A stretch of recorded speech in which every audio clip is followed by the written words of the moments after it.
Alright everyone, now we have to talk about the fairly likely growing possibility of an incursion into Ukraine. This has become more likely since Biden's last speech, in which he said in no uncertain terms, well, if Russia just stages minor activities, if there's a little bit of an invasion, a little bit of a massacre here and there, maybe a little bit of arming of separatist militias, Russia's not going to face big consequences for that.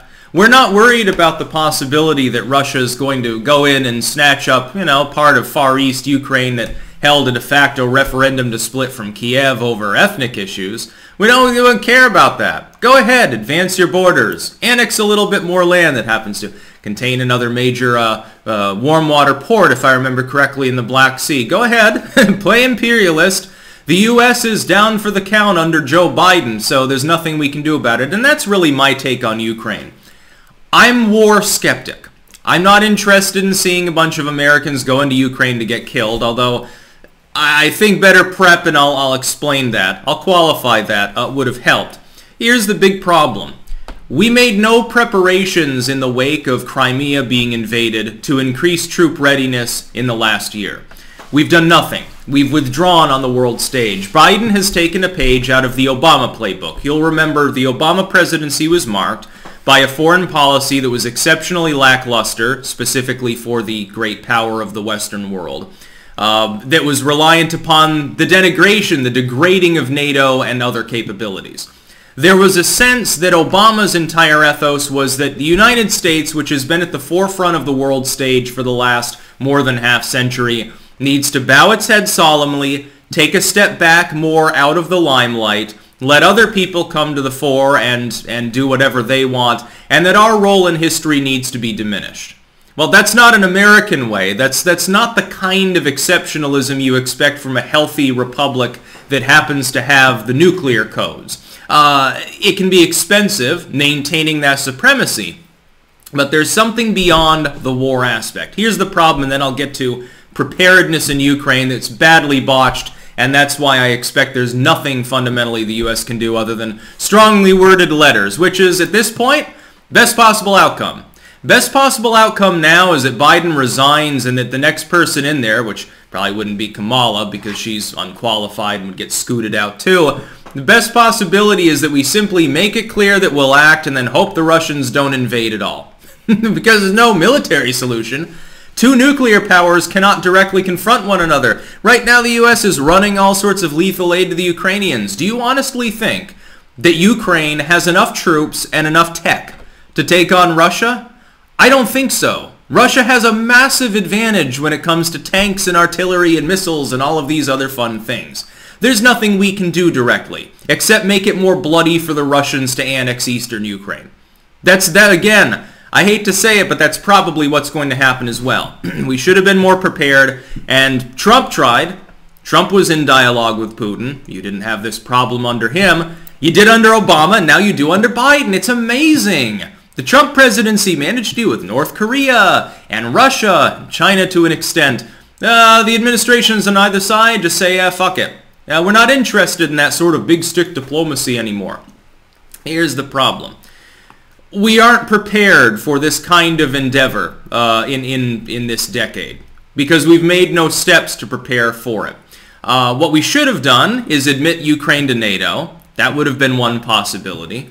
Strike a separate military deal. They could have struck one with NATO members or with EU members as well. We could have encouraged that. The Polish and Hungarians have shown a readiness anyway. The Eastern Europeans are getting nervous because Russia might be on their doorstep again and they've already fucking gone through it before.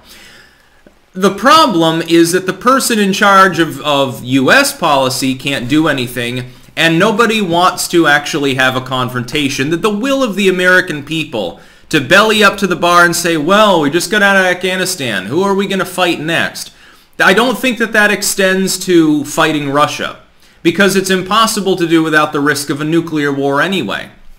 And also, you've got to understand, you've got a bipolar world in which you have the main bloc, which is the U.S., NATO, and their extensions. There's a reciprocal defense treaties with half of South America, parts of Africa, etc., parts of East Asia, Japan, etc. It's the world's main military force. There's also a separate, smaller, but still not insignificant bloc made up of Russia, China, and a handful of their sphered states, like Belarus, like Vietnam, kind of, sort of, although they're also tied with the Australians now, so it's not clear what side they'd... It'd be funny that a communist nation fighting on the side of NATO allies, possibly.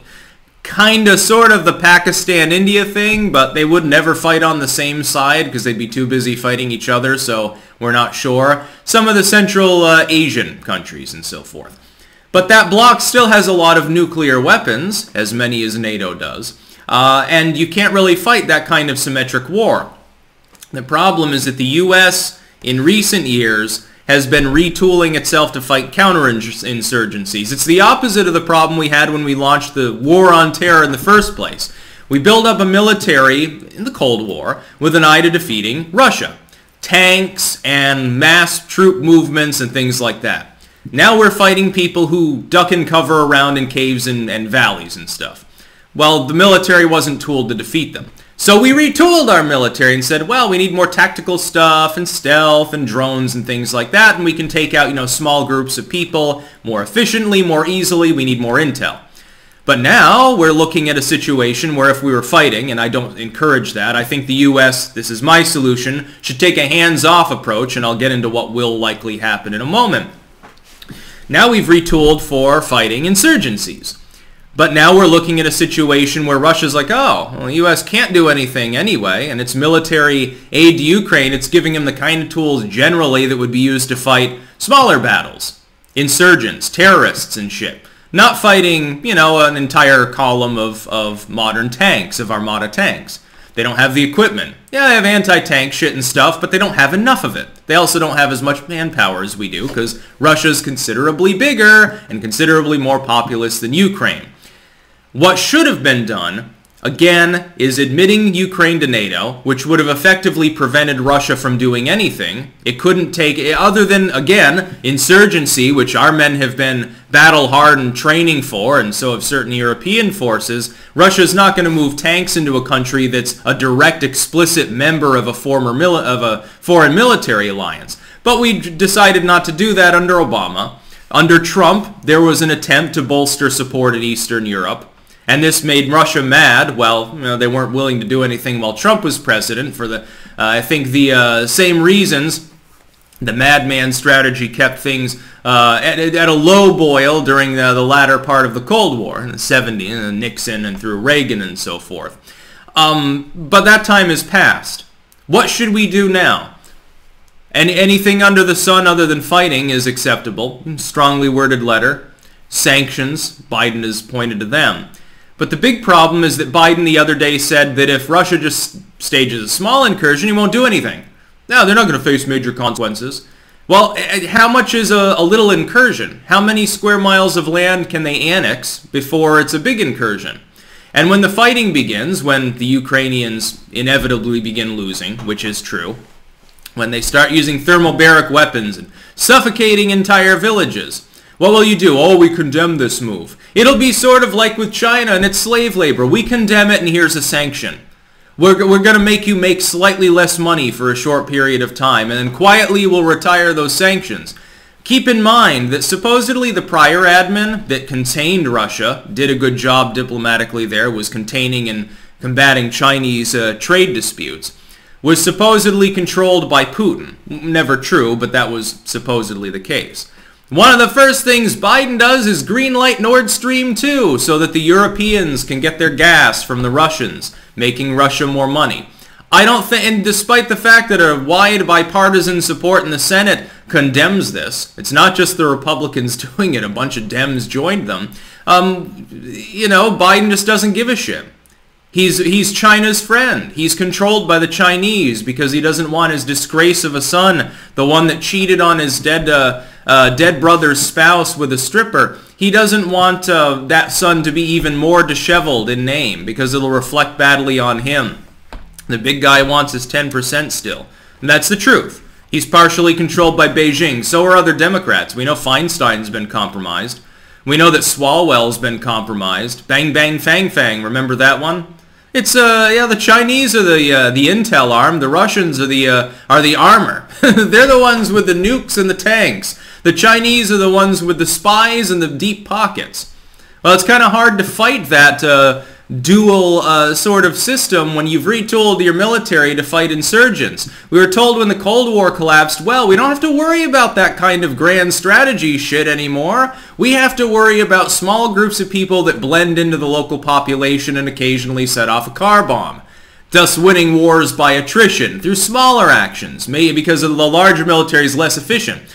Well, we never perfected that, and we've denigrated our capability to fight a war against a larger country, even if we wanted to, which we probably should retool our military again. Maybe we should have a special group specifically for insurgents and let the rest of the military be a real military. Maybe instead of dilation and Pride Day, we should be having, let's go back to nuke testing. We'll really scare the East Bloc countries. Let's do some more atmospheric nuke testing. Let's develop better missiles. Scrap the missile treaties. What do you think has been holding back missile production? We hold to the missile treaties we signed. Russia and China ignore them.